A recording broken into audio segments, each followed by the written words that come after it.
Akihito Canberra, an ordinary-looking high school student, harbors a dark secret. Yomu blood runs through his veins, making him an immortal being who cannot die, no matter how severe his injuries.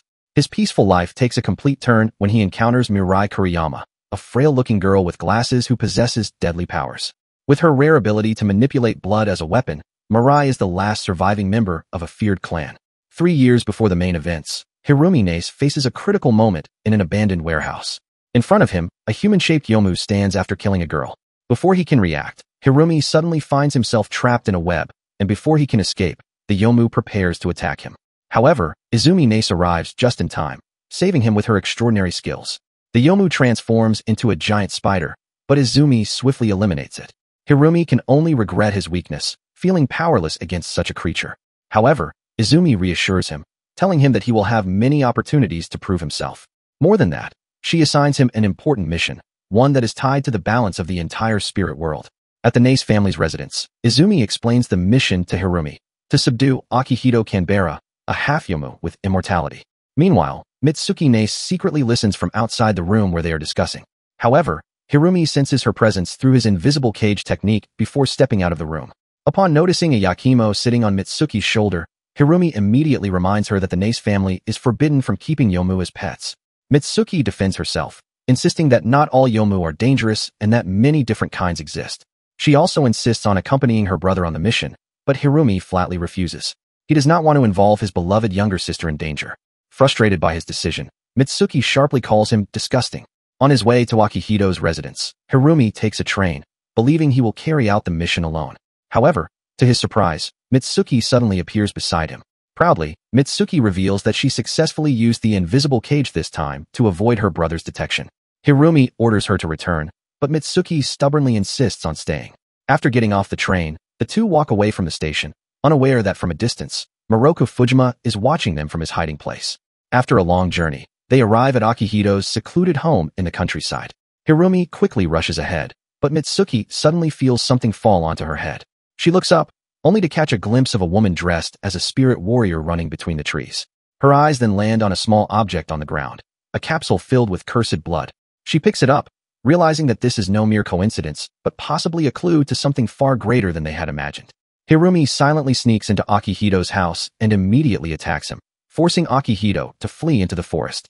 There, the two Nace siblings, Hirumi and Mitsuki, relentlessly chase him.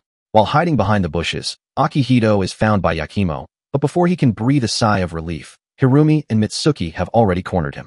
Akihito attempts to speak with them, but Hirumi remains stubborn, coldly calling him a Yomu, as if it were an insult. Tired of the way he has been treated all his life, Akihito insists that he is half-human. To ease the tension, Mitsuki suggests that Akihito should seek the protection of the Nace clan to ensure his safety from other spirit warriors. However, when they returned home, Akihito refused the offer. Hirumi, unwilling to accept his decision, immediately attacked and strangled Akihito with his scarf. They fought fiercely until Moroku suddenly appeared and attacked them, forcing Akihito and Hirumi to flee into the forest once again. There, Hirumi set up a barrier for protection against Moroku's attacks, while Akihito struggled to remove the scarf choking him. Amid the chaos of battle, Akihito was seriously injured while trying to protect Hirumi. The fight intensified when Izumi arrived and confronted Moroku directly. Izumi had anticipated this encounter and had specifically assigned Hirumi to capture Akihito so she could focus on fighting Moroku. Moroku's arrival made it even clearer that the Yomu residing within Akihito was beyond the boundary. In an instant, Akihito's Yomu side awakened and went on a rampage. Hirumi, unprepared to face such immense power, was overwhelmed and suffered a deep wound on his back. As the situation spiraled out of control, Ayaka Shindu and Shizuka Ninomiya arrived to assist, trying to restrain Akihito, who had lost control. Mitsuki used a barrier to send a blood capsule to Akihito, which immediately reacted, forcing him to return to his human form. Meanwhile, Moroku and Izumi continued their fierce battle. Moroku realized that the chaos had affected Akihito through his cursed blood. Before disappearing, he left a prophecy that they would meet again. When Akihito regained consciousness, he looked at his blood-stained hands in horror, realizing what he had done to Hirumi. At the train station, Mitsuki informed Izumi that she had received a cursed blood capsule, while Ayaka revealed that the blood came from the Spirit Warrior clan. Feeling that he brought misfortune to everyone around him, Akihito asked Hirumi to stay away from him. However, Hirumi firmly refused to leave Akihito alone. Slowly, Hirumi began to understand that not all Yomu were the same, and he accepted both Akihito and Yakimo.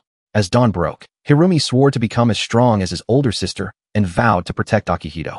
Tired of his life filled with suffering, Akihito challenged him, saying that if Hirumi truly became stronger, he should kill him. However, instead of responding seriously, Hirumi ended the tension by declaring a truce, then, without warning, placed his hand under Akihito's armpit, making him scream in shock. In a post-credit scene, Mirai Kuriyama received a phone call from Izumi before boarding a train, leaving behind many unanswered mysteries. One afternoon, Akihito Kinbara, a blonde-haired boy, accidentally found a girl with red glasses standing at the edge of the school rooftop. Thinking she was about to commit suicide, he rushed to persuade her not to jump. However, instead of listening, the girl suddenly leaped toward him and stabbed his chest with a crimson knife that appeared out of nowhere. The shocking event made the girl realize that Akihito was not an ordinary human. Days passed, and Akihito continued his routine in the literature club alongside Mitsuki Nace, the club president. They were busy discussing various stories to include in the club's anthology. However, the peaceful atmosphere was disrupted when Akihito heard a commotion in another room. When he checked the source of the noise, he found Mirai Kuriyama awkwardly stalking him. Akihito lost his patience, recalling how often he had to endure injuries due to the girl's curiosity about his regeneration ability. Speaking firmly, he explained that he was not a human possessed by a yomu, but a half-yomu, something extremely rare. To Mirai, a spirit world warrior, Akihito should have been her target. Back in the clubroom, Mitsuki, who always teased Akihito, did not miss the chance to continue her habit. However, beneath her playful demeanor, she also warned Akihito that he should avoid interacting with Mirai. As a member of the Nace family, which held jurisdiction over the area, Mitsuki hinted that there were greater things at play. At the end of the school day, Mirai appeared again, this time with a more serious intention. She shared the tragic story of her family, a clan of spirit world warriors ostracized for their ability to manipulate blood. After her entire clan was slaughtered, she was the only survivor. However, before Akihito could fully comprehend her emotions, Mirai once again drew her knife, intent on attacking him. Akihito immediately fled, trying to dodge her attacks by any means necessary. Their chase was intense until Akihito managed to knock Mirai down with a locker. But before Mirai could strike again, hunger suddenly stopped her in her tracks. Amidst the tension, a large, fur-covered yomu suddenly appeared, terrorizing the surrounding area. Another figure joined the hunt, Shizuku Ninomiya, a spirit world warrior who exuded professionalism in her office attire, swiftly pursuing the creature. This encounter signaled that an even greater battle awaited them all. During the fierce battle, Akihito noticed that Mirai's hands were trembling, fear gripping her due to the newly appeared yomu. That night, in a soft voice, Mirai admitted that she had never truly had the courage to kill a yomu. Her fear was not just of the creature itself, but also of being shunned by those around her because of her ability to manipulate blood. However, behind her fear, she had found another reason. Akihito had become her training target to hone her skills. As a truce, Mirai promised not to attack him for a full day, in exchange for treating him to dinner. Akihito could only sigh deeply, realizing how powerless he was against such an odd agreement. After enjoying dinner at a Mexican restaurant, they walked home together, savoring the cool night air. Engaging in light conversation, Akihito suggested that Mirai should start attacking real yomu, instead of continuously stabbing him. As they parted ways, Akihito caught a glimpse of doubt in Mirai's eyes, something that would haunt him throughout the night. The next day, Akihito met Mitsuki in the school cafeteria, an uncommon occurrence between them. After some small talk, Mitsuki finally revealed her true purpose. She warned Akihito to stay away from Mirai, as the Nace family was keeping a close watch on her. Though she knew Akihito was stubborn and unlikely to heed the warning, Mitsuki still gave him a final piece of advice. If there ever came a day when Akihito could truly die, something terrible would happen to him. As the day came to an end, Akihito and Mirai met again, but this time without a fight or any bloodshed. Akihito shared what Mitsuki had told him. From their conversation, he learned that Mirai had been facing a lot of hatred recently, particularly on her bonsai blog, and was struggling financially. Realizing her difficulties, Akihito offered to help her defeat Yomu to earn money. However, Mirai refused.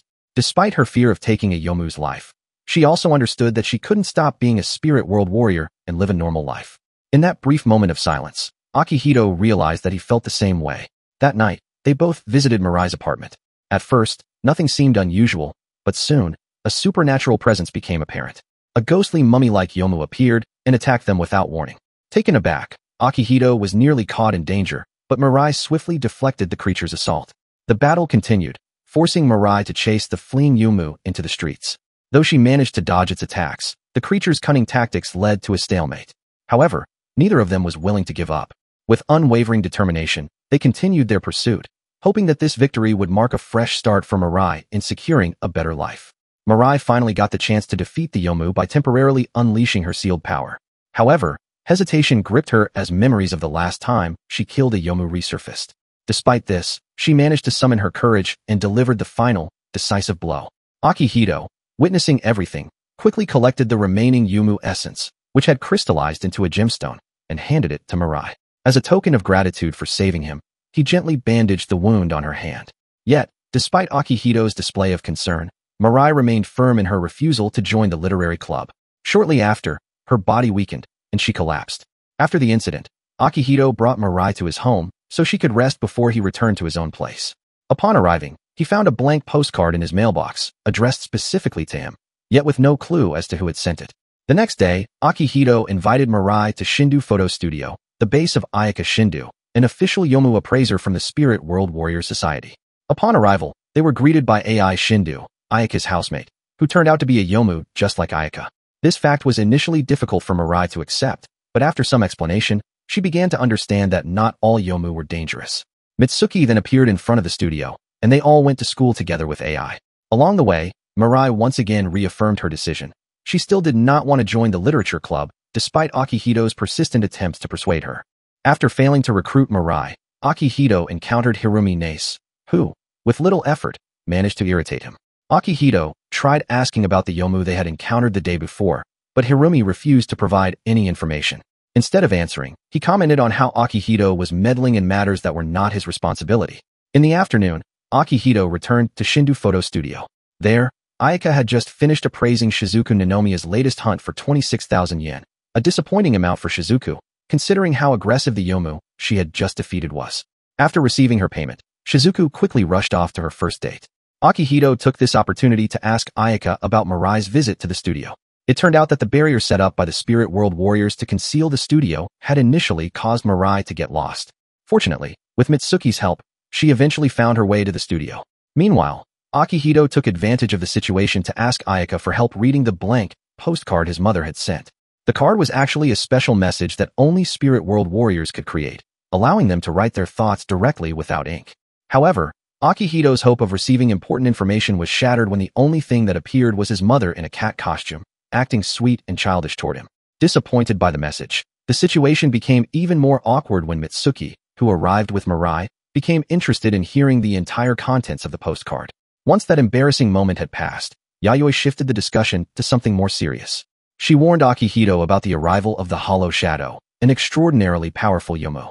Yayoi urged him to avoid encountering the creature, as even 5 high-ranking Spirit World Warriors had not lasted more than 5 minutes against it.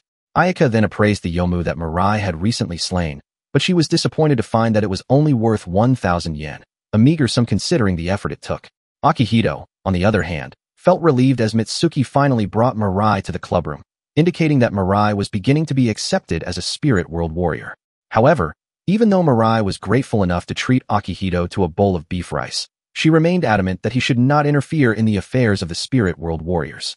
With a serious tone, Mirai revealed that she had killed someone with her own hands, a burden she did not want to share with anyone. During their simple dinner, Mirai further emphasized her desire for Akihito to stay away from her for his own good. The next day, Mirai resumed her training to hunt Yomu. However, her hesitation to kill continued to haunt her. Mitsuki suddenly appeared and effortlessly defeated a Yomu using her familiar, then handed the spoils to Mirai. Unfortunately, Mirai misinterpreted this act of kindness and left feeling offended. Meanwhile, at the Nace family residence, Moroku Fujima from the Spirit World Warrior Observation Department arrived under the pretense of monitoring the Hollow Shadow. In a conversation between Moroku and Izumi, the eldest daughter of the Nace family, their differing views on the existence of Yomu were revealed, exposing a more complex side of the spirit world. Despite Mirai's request for Akihito to stay away, he still went to look for her at school. There, Mirai was shocked to learn that the Yomu Mitsuki had slain earlier was actually worth 10,000 yen, a sum substantial enough to keep her stomach full for a long time. After some hesitation, Mirai finally accepted the money. However, despite receiving the help, she remained firm in her decision to keep her distance from Akihito. Mirai received news about the Hollow Shadow's appearance from Shizuku Ninomiya, a Spirit World Warrior and also a teacher at her school. Meanwhile, Akihito and Hirumi had a casual conversation about Mirai and their respective fetishes until Mitsuki appeared and immediately scolded them. In her usual manner, Mitsuki skillfully diverted her perverted brother's attention before delivering an important message to Akihito. He was requested to meet her at the nearest train station at sunset. As dusk arrived, Mitsuki informed Akihito that Mirai was most likely planning to face the hollow shadow alone.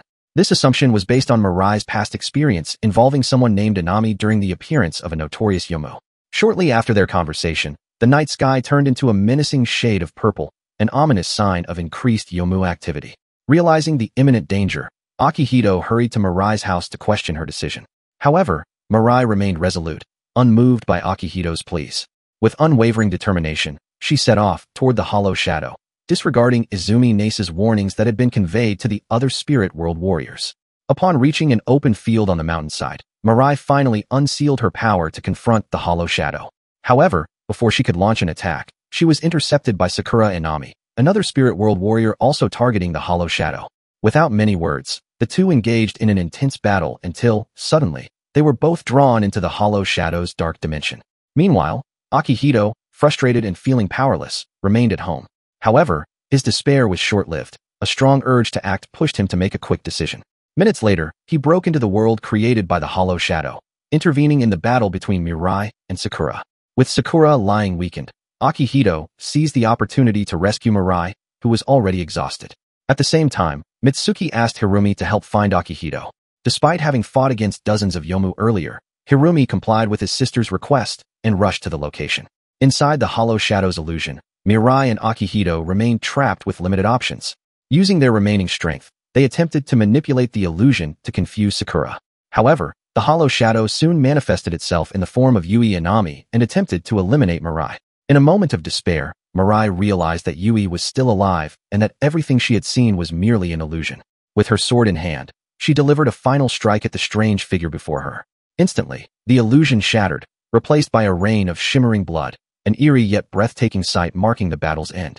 Not long after Sakura Inami's departure, Akihito moved toward Mirai. However, something shocking occurred. The hollow shadow, which should have been destroyed by Mirai's blood, had instead survived and possessed Akihito's body. Mirai faced a dire dilemma. She had to decide whether to stab Akihito once more to expel the creature, despite being haunted by the dark memories of losing Yui. However, Akihito's desperate urging left her with no other choice. With her last ounce of courage, she plunged her sword into him, expelling the hollow shadow from Akihito's body before the creature could fully recover.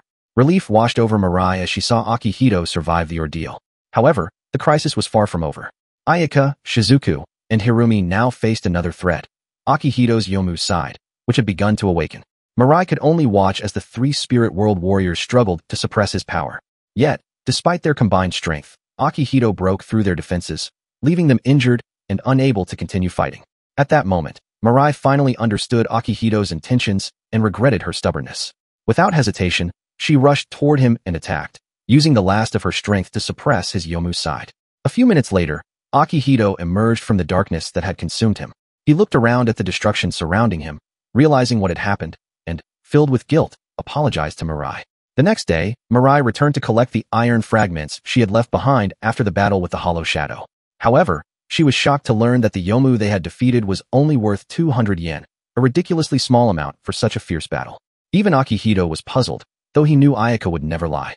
Despite everything, Akihito and Mirai's relationship slowly began to improve. They were finally starting to understand each other on a deeper level. Meanwhile, elsewhere, the original stone of the hollow shadow had fallen into Izumi's hands and was taken to the head of the Nase family. With a meaningful gaze, Izumi mentioned something about stopping the Spirit World Warriors Society before leaving with a mysterious smile on her face. After the incident, Akihito, Mirai, Hirumi, and Mitsuki returned to their usual school life. However, something was different this time.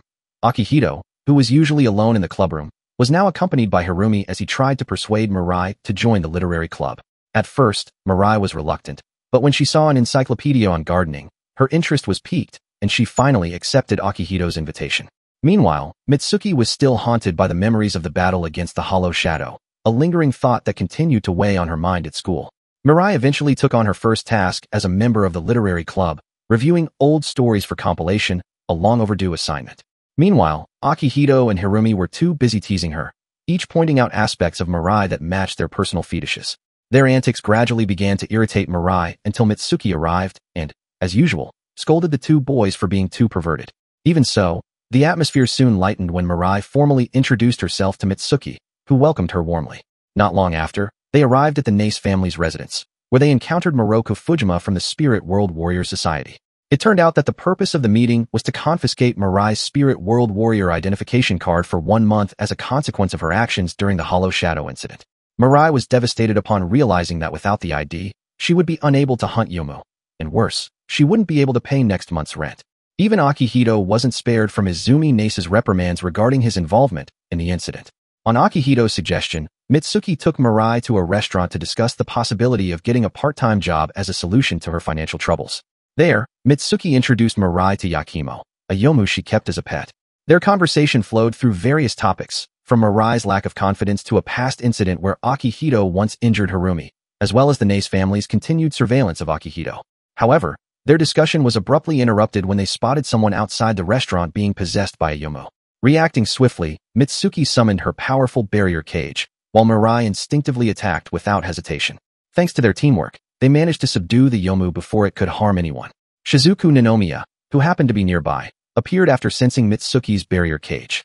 Mirai handed over the Yomu stone to Shizuku, who estimated its value to be at least 50,000 yen, though she couldn't determine its exact worth. As a gesture of gratitude, Shizuku treated Mitsuki and Mirai to a meal at a nearby restaurant. Initially, Mirai was thrilled to see the abundance of meat on the table, but her excitement quickly faded when she noticed a sign for the upcoming September Lantern Festival. In a flat tone, Shizuku remarked that the festival was only for couples, causing the mood at the table to suddenly turn somber. It seemed that the Lantern Festival stirred up unpleasant memories for both Shizuku and Mitsuki. In Mitsuki's mind, she recalled how she had never been able to enjoy the festival due to her duties as a Spirit World Warrior, which always consumed her time. The next day, Akihito was absent from school, while Mitsuki took Mirai to Ayaka Shinda's photo studio. It turned out that part of Mirai's part-time job involved posing in a maid outfit for Ayaka's photo sessions, which were secretly funded by Akihito. Initially, Mirai felt embarrassed about posing in front of everyone until AI casually revealed that she had once taken nude photos for Ayaka's personal collection. Hearing this, Mirai felt even more cornered, especially when she realized that AI's chest size was not as prominent as she had assumed. As the evening arrived, AI dressed up to attend the Lantern Festival. Meanwhile, Ayaka spoke with Mitsuki and Mirai about Akihito's condition, mentioning that he had skipped school for the entire day following the Hollow Shadow incident. Ayaka recalled that this wasn't the first time Akihito had reacted this way. Previously, he had displayed similar behavior after unconsciously attacking Harumi while under the influence of his Yomu powers. A short while later, Ayaka and AI went to the Lantern Festival, while Shizuka chose to part ways after successfully finding a partner to enjoy the event with. Mitsuki and Mirai, on the other hand, decided to stay at the studio.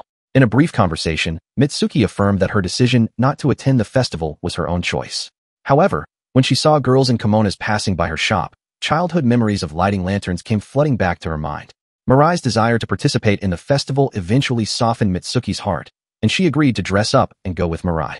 As the two enjoyed the night illuminated by lanterns, Akihito and Harumi arrived just in time to witness the fireworks display.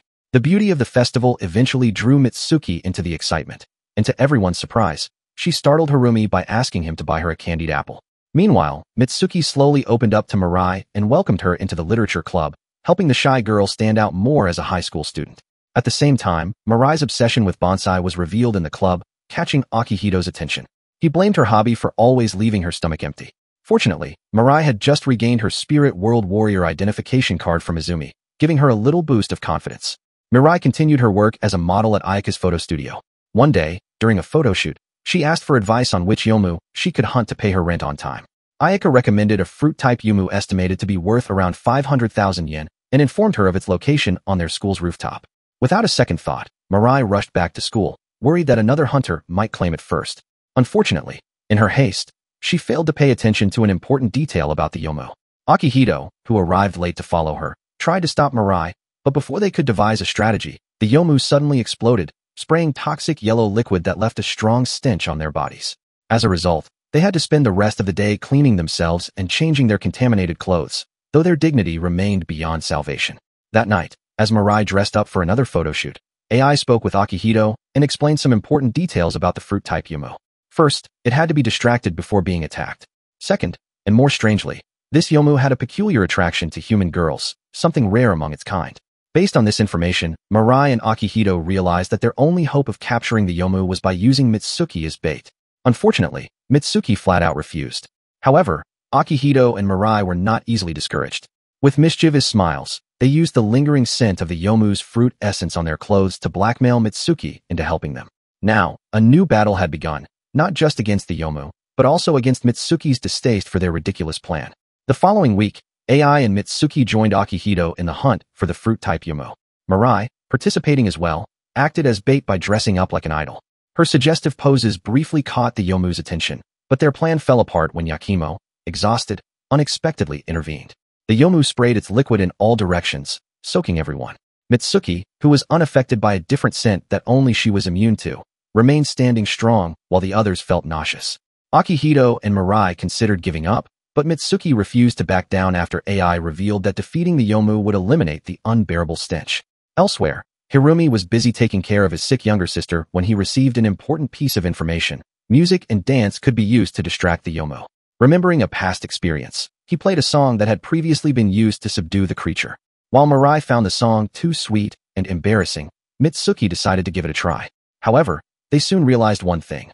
Mirai was a terrible singer. After a major mishap that ended in failure, they were determined to try again. The following week was spent practicing and perfecting their choreography. With renewed enthusiasm, Mirai, Mitsuki, Hirumi, and Akihito faced the Yomu once more, this time with AI as their secret weapon. As they danced, the Yomu was mesmerized by their performance. However, a new problem arose. Since everyone was busy dancing, no one was available to land the final blow. In an instant, the Yomu exploded again, spewing its liquid all over the rooftop. Meanwhile, elsewhere, Sakura loaded her weapon with Yomu stones, reminiscing about the day before her sister Yui's death. She recalled how Yui had warned her about her weakness as a spirit world warrior, particularly her inability to see the purple sky created by hollow shadow, and advised her to stay indoors during the event. In the present, Hirumi was lamenting the loss of his HND 48 collection after attempting to trap Mitsuki by presenting her with a copy of her own idol group application. Not long after, Mitsuki appeared before Mirai, who was attending an all-you-can-eat udon event while tending to a bonsai tree that had been damaged during a baseball match outside. Shortly after, Shizuka Ninomiya arrived with shocking news. Sakura and Ami would be transferring to their school. Mirai was stunned but refused to ask the Nace family to intervene, believing that nothing would change whether Sakura was accepted or rejected at the school. That night, Mirai returned to school to retrieve something she had forgotten, while Akihito had to go home alone. On his way, he found Sakura unconscious after a fierce battle against a flock of bird-shaped Yomu. Without hesitation, he carried her home and prepared an omelet rice dish for her, though Sakura refused to eat it for reasons she did not explain. In the midst of their conversation, Sakura finally revealed that her weapon gained power by absorbing Yomu's stones, and that she could only borrow it under one condition: killing Mirai Kuriyama. Upon hearing this, Akihito realized one thing. Sakura might not be able to go through with it, especially after witnessing how much pressure she endured every time she used the weapon, even for just a moment. Suddenly, Mirai appeared at Akihito's door, forcing him to make a quick decision. With no other choice, he hid Sakura in the closet while trying to persuade Mirai to leave. However, his efforts were in vain. Sakura eventually left, but not before exchanging glances with Mirai, leaving a lingering tension in the air.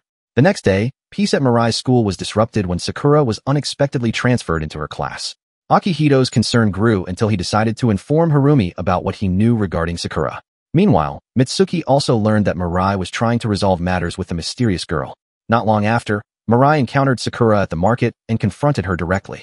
This time, she was no longer shaken like before. Realizing that death would not erase her regrets over losing Yui and Ami, Mirai was determined to stand her ground. She quickly demonstrated the difference in strength between herself as a true spirit world warrior and Sakura, who was weaker. When Sakura's weapon turned against her, nearly consuming her, Mirai swiftly saved her. After the incident, Mirai decided to make peace with Sakura. Though hesitant at first, Sakura eventually accepted Mirai's outstretched hand and returned with her. However, elsewhere, Moroku Fujima retrieved the weapon that Sakura had discarded. Though disappointed that he had failed to capture Sakura, he remained confident that the Yomu stone within it was enough to achieve his ultimate goal, the Hollow Shadow Stone. Meanwhile, in the quiet of the night, Mitsuki found Izumi with a perplexed expression. From where she stood, Mitsuki observed the city streets forming a unique pattern, as if depicting something greater than mere coincidence. Izumi then mentioned that the period of silence was approaching, followed by something even more significant, beyond the boundary. As the calm approached, Izumi presented her plan to the head of the Nace clan. With firm resolve, she used the glaciate barrier on her own secretary as part of her strategy. Putting the Nace clan's name on the line, she vowed to ensure the success of her plan. Meanwhile, Mitsuki couldn't hide her anxiety as the calm drew nearer, especially after seeing the rare expression of concern on Izumi's face. something she had seldom witnessed before. The next morning, now reconciled with Sakura, Mirai faced a new challenge, getting her out of bed. Having lost her motivation to attend school after everything had settled, Sakura now lived in Mirai's apartment, making Mirai somewhat of an older sister figure to her. On their way to school, they found Akihito asleep at the bus stop. Apparently, he had spent 7 hours the previous night just thinking about the perfect pair of glasses for Mirai, a revelation that only deepened Mirai's concern about his peculiar habits. At school, Shizuku discussed the upcoming final exams and her plan to take a week off for personal reasons. Meanwhile, Sakura informed Mirai about a circulating rumor regarding the approaching calm. A postcard from Yayoi later confirmed this to the Nace siblings, Akihito, Mirai, and Ayaka. However, Akihito seemed more interested in Yayoi's hamster costume than the looming threat, making the situation even more absurd when Yayoi scolded him over the previous Hollow Shadow incident. After Yayoi's message ended, AI gathered them at a cafe, where she explained that the calm had temporarily lowered the natural vitality of all Yumo. Ayaka then reminded Akihito that he was no exception. She warned him that when the calm reached its peak at midnight, the Yomu essence within him would weaken, making him more vulnerable. Because of this, the Nace siblings agreed to escort him to Ayaka's place. However, the plan did not go smoothly. Unfortunately, after they parted ways, Akihito was forced to return home alone, while Mitsuki was ultimately picked up by Miroka Fujima. On his way home, the exhausted Akihito boarded the train, while elsewhere, Mitsuki found herself confronted with a shocking new reality. Miroku revealed the truth behind the creature responsible for the manifestation of the calm, a powerful Yomu known as Beyond the Boundary. Realizing how little she knew about the entity, Mitsuki sought to dig deeper into the information from Miroku. Their conversation eventually led to the complex connections between the Inami family, Mirai Kuriyama, and Izumi Nace. However, as tensions rose and Miroku became uncomfortable with Mitsuki's probing, Hirumi, who had been secretly following his sister from afar, finally intervened. A brief skirmish ensued, but Miroku managed to escape. Meanwhile, Akihito encountered Izumi on the train. Without warning, Izumi used the glaciate barrier on him, causing him to lose consciousness instantly. He was then taken to Ayaka's house to rest. There, Mirai and Sakura stayed by his side to ensure his condition. Observing his state, Ayaka noted that the Yomu power within Akihito had weakened significantly, and with deep concern, she admitted that there was little she could do to help. Despite this, Mirai remained determined to stay by Akihito's side, while Ayaka prepared for an uncertain midnight ahead. As night fell, the city of Nagatsuki turned into a hunting ground for weakened Yomu affected by the calm. The Spirit World warriors seized this opportunity to exterminate as many Yomu as possible. Meanwhile, Hirumi spoke with Mitsuki about her encounter with Miroku, warning her that Miroku might have deliberately spread falsehoods to create discord within the Nace family. However, even Hirumi himself did not know the full truth, making the situation all the more confusing. He could only stress that confronting Izumi directly might not be the best way to seek answers. Elsewhere, Sakura and Mirai chatted over dinner at a convenience store. During their conversation, Mirai expressed how much Akihito meant to her. Unlike others, Akihito treated her as an ordinary individual rather than just a spirit world warrior or someone with cursed blood. As they spoke, Mitsuki and Hirumi suddenly received a message from Mirai about Akihito's worsening condition. Tensions escalated when Miroku arrived at Shindu Photo Studio. With a threatening demeanor, he demanded that Ayaka hand over Akihito to him. However, Ayaka refused, and in an instant, the atmosphere turned into a battleground. Ayaka transformed into a silver nine-tailed fox, ready to fight. However, the calm had weakened her, giving Miroku the advantage to overpower her easily. Fortunately, before things could take a fatal turn, Izumi arrived just in time to save Ayaka from Miroku's deadly attack. At the same time, AI anxiously watched over the unconscious Akihito. However, something terrifying began to unfold. His Yomu side was slowly awakening. Meanwhile, battles erupted across different parts of Nagatsuki, with Spirit World warriors clashing against the remaining Yomu. Amidst the chaos, Mirai rushed back to Shindu Photo Studio, only to find AI Shindu trembling beside Akihito, who had now fully transformed into his Yomu form. Elsewhere, Mitsuki and Hirumi fought against a massive Yomu that remained a threat despite its weakened state due to the calm. Using strategy and teamwork alongside Yakimo, they finally managed to bring down the monstrous creature. However, while one danger had been eliminated, an even greater threat loomed in the darkness. Meanwhile, far from Shindu Photo Studio, Izumi Nace and Miroka Fujima engaged in an intense battle. The two Spirit World warriors unleashed their powers against each other, but Izumi struck first. With piercing eyes, she confronted Miroku about his actions and the existence of the Society of Spirit World Warriors. However, instead of answering, Miroku remained silent and chose to flee just as a sudden explosion rocked the surroundings. At the sight of the explosion, Mirai found herself facing Akihito, who had now completely transformed into his Yomu form. As Ayaka quickly escorted AI to safety, Mirai was forced to confront Akihito once more. However, before the battle could truly begin, Izumi's sudden arrival gave Akihito an opportunity to escape. Meanwhile, Mitsuki and Hirumi successfully defeated the towering Yomu. Without wasting any time, they rushed to Akihito's apartment along with Izumi and Mirai. In the midst of a serious conversation, Mirai explained how Akihito's human side was growing weaker. Mitsuki speculated that the Yomu half of him was barely stronger than his human half, making the possibility of his transformation all the more likely. During their discussion, Mirai accidentally discovered Akihito's plan to give her a pair of black-framed glasses as a birthday present. Not long after, an earthquake suddenly struck, forcing them to leave Akihito's apartment and move toward the nearby forest. There, they were shocked to discover a massive crater that seemed to have formed due to Akihito's power. Izumi, with a contemplative gaze, decided to investigate further and directly asked Mirai to eliminate Akihito if they ever met again. This request haunted Mirai throughout the night, leaving her restless. Mitsuki also struggled to remain calm at the thought of killing Akihito. Unlike them, Hirumi appeared more prepared for the worst-case scenario. However, his true feelings were revealed when he confronted Izumi. With deep suspicion, Hirumi accused Izumi of manipulating Mirai into killing Akihito. Instead of denying it, Izumi simply warned Hirumi about the Society of Spirit World Warriors' plans for the Nace family. The next day, school life returned to normal for most students, except for those who were aware of Akihito's worsening condition. Sakura still looked worried about Mirai, who seemed unable to stop thinking about Akihito. Meanwhile, Mirai herself had steeled herself for whatever was to come. As a sign of her resolve, she spoke with Hirumi, who then revealed the truth about Beyond the Boundary. Memories of her first meeting with Akihito flooded Mirai's mind, making her wish that meeting had never happened. The rainy season arrived in Nagatsuki City, draping the town in a melancholic atmosphere.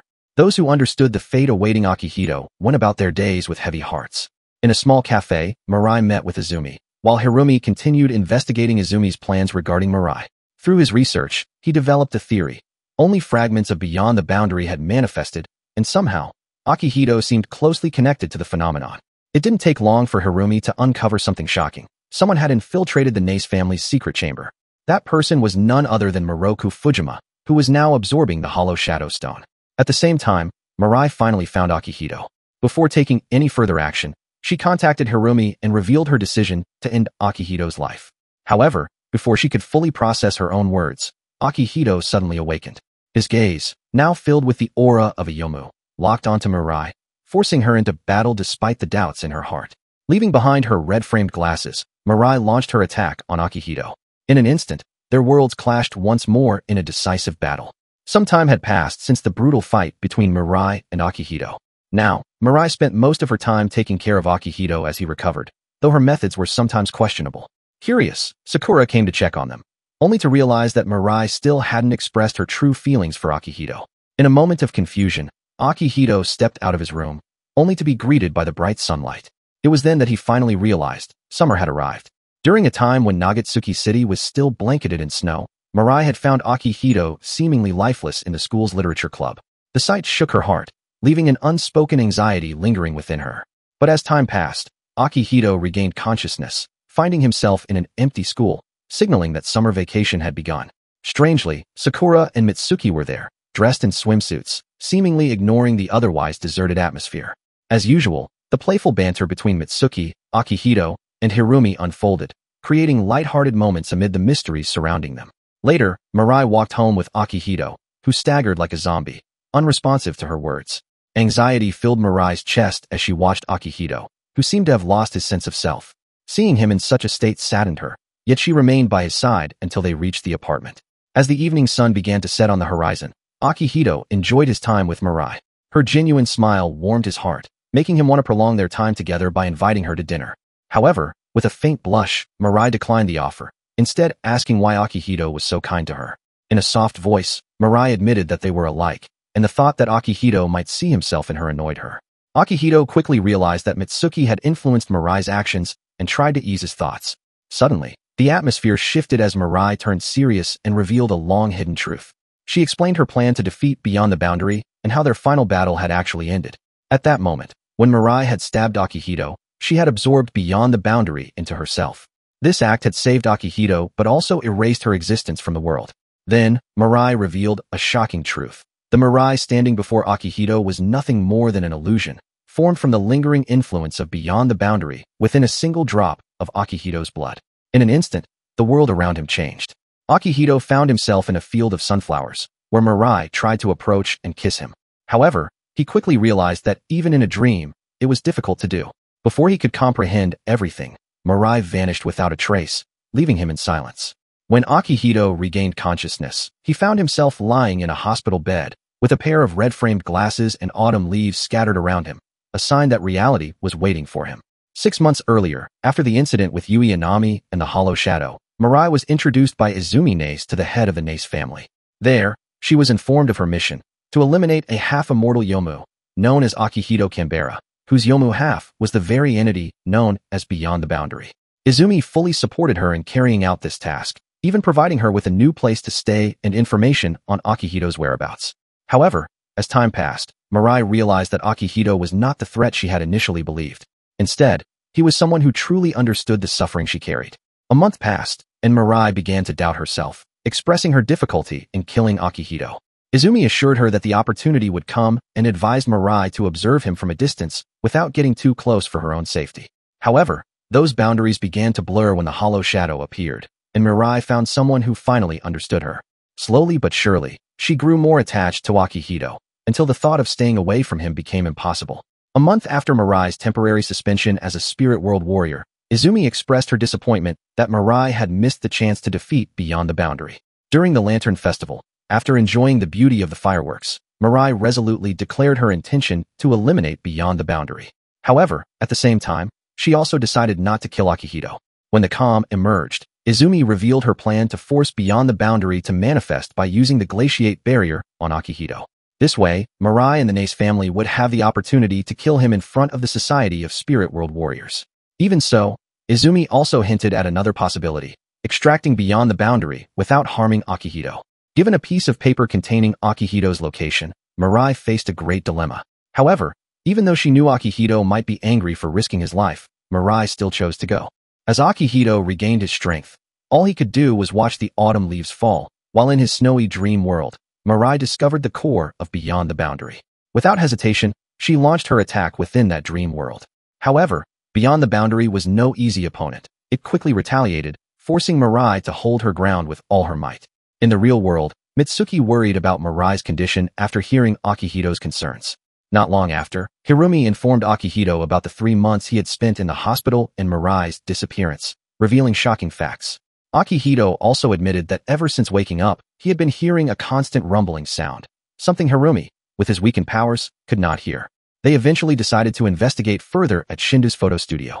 In a calmer moment, Akihito enjoyed a delicious omelet rice dish at Ayaka's cafe.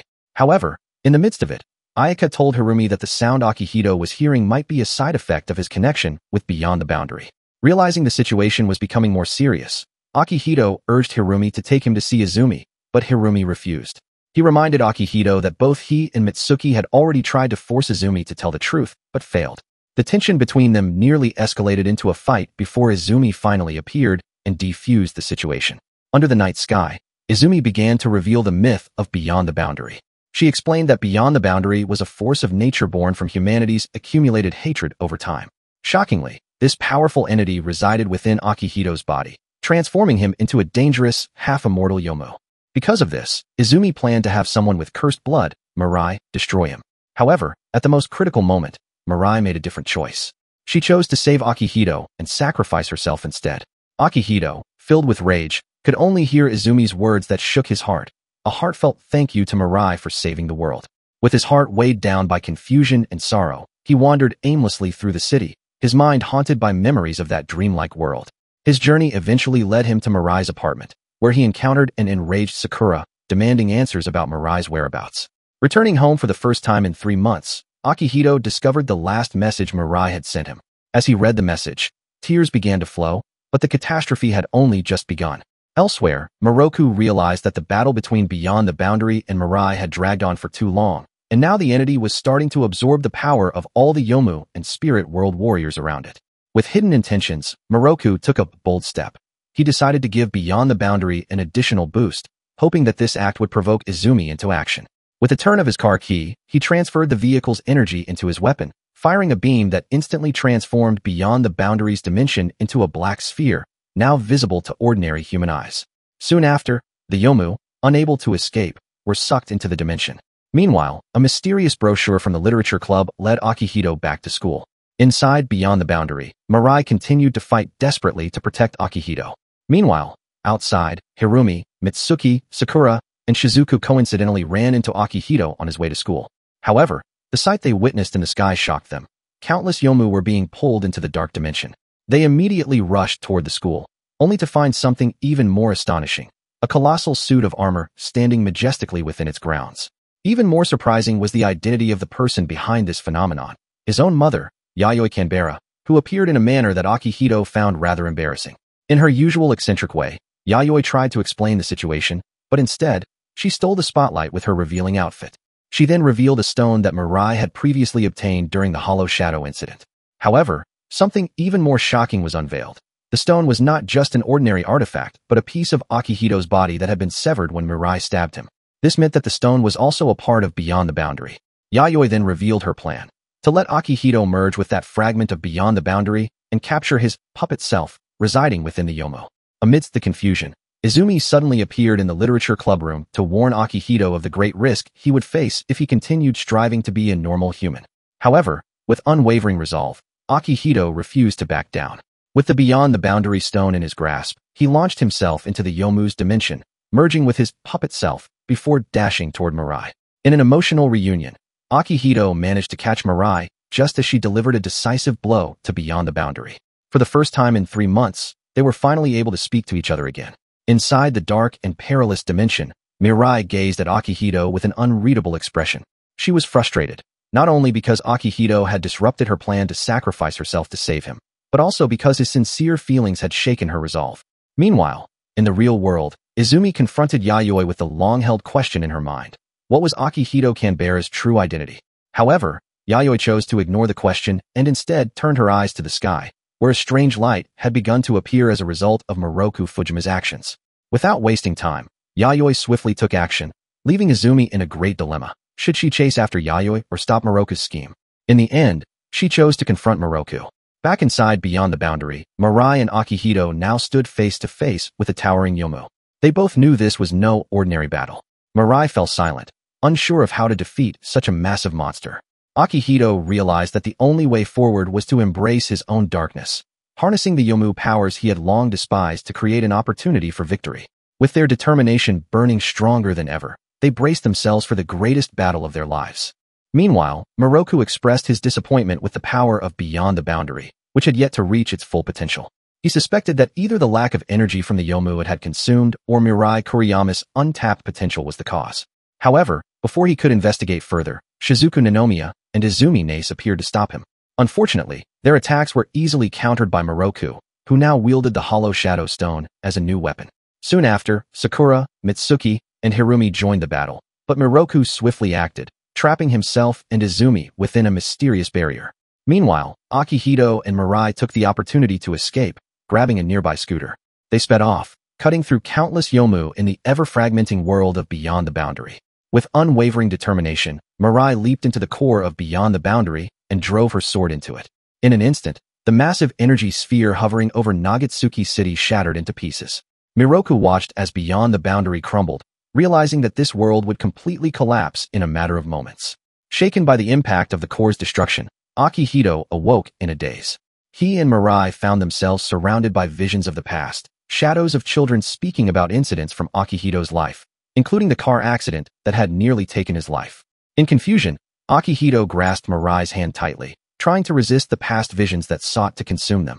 Meanwhile, Izumi grew increasingly frustrated in her battle against Miroku. Hirumi, who had come to aid his sister, was shocked when Miroku revealed his true identity, a human who harbored a Yomu within himself. The battle intensified until Izumi finally drove her Naginata into Miroku's body, causing him to explode in a massive blast that left both Izumi and Hirumi bewildered. After enduring a turbulent battle, Akihito and Mirai found themselves surrounded by thousands of Yomu.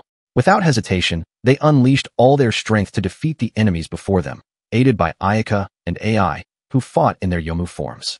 Before long, Beyond the Boundary appeared before them, taking the form of Akihito himself. With unshakable resolve, Akihito confronted beyond the boundary, using both his words and his power to subdue it, ultimately absorbing it back into his body. As the chaos settled, Mirai attempted to step toward Akihito. However, she suddenly realized that each step she took sounded like cracking glass. She stopped, fully aware of what was about to happen. In a soft voice, she asked Akihito to come closer, gently patting his head and thanking him.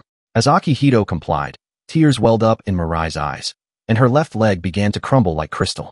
Within moments, her body slowly faded, transforming into fragments of light that vanished alongside beyond the boundary, which had left her body. Akihito could do nothing but watch helplessly as Mirai bid him her final farewell before disappearing before his very eyes. In despair, he leaped from the cliff into the collapsing beyond the boundary, clutching only Mirai's ring, the last remaining memento of her. As winter passed, life continued for many. Akihito still kept several pairs of glasses in his apartment, while Shizuku continued to make a living as a Yomu slayer. Sakura and AI had become friends, but the mystery of Moroku Fujima's whereabouts remained unsolved. Izumi left shortly after speaking with Hirumi, leaving him with the great responsibility of representing the Nace family. Meanwhile, the literary club returned to its usual routine, but Mirai's absence continued to haunt Akihito, something that was painfully evident to the Nace siblings. Until one day, as Akihito was walking home as usual, he realized that Mirai's ring had disappeared from his hand. A strange feeling overcame him, as if an invisible force was pulling him toward the rooftop. At the place where he had first met Mirai, memories flooded his mind, bringing him to tears. However, in the midst of his sobbing, he saw a familiar figure standing there. Mirai, with her gentle smile, listened to Akihito's heartfelt words, including his obsession with glasses. In an unexplainable miracle, they were reunited. Mirai stood before Akihito once more, wearing a new pair of red-framed glasses, rekindling the hope that had once faded away.